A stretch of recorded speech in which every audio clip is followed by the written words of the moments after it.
The skirmish at Pace's Ferry was an engagement fought on July 5, 1864, near Pace's Ferry, Atlanta, Georgia. During the Atlanta campaign of the American Civil War, Union troops of Maj.Gen.Oliver O. Howard seized a key pontoon bridge over the Chattahoochee River, enabling Federal troops to continue their offensive to capture the important rail and supply center of Atlanta.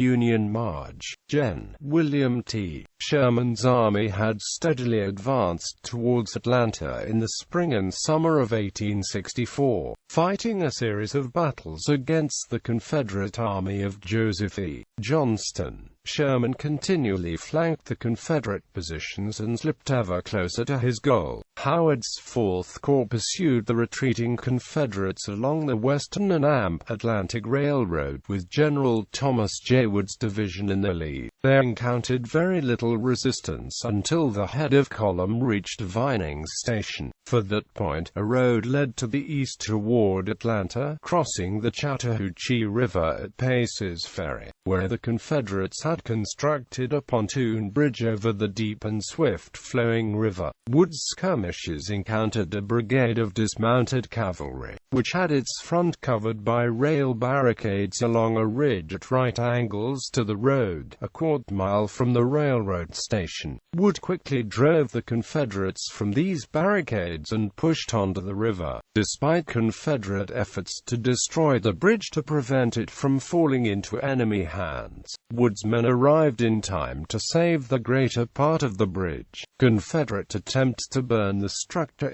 had failed, and mooring ropes had been cut on the Confederate side so that the pontoon bridge drifted in the river. Not seeing a suitable opportunity to attack the strong Confederate positions across the Chattahoochee, Howard ordered his corps into camp on high ground facing the river and awaited the arrival of Federal pontoons. July 10, Stanley's and Wood's divisions moved to near the mouth of Soap Creek, in support of General John Schofield, who had crossed the river at the point and outflanked the Confederates.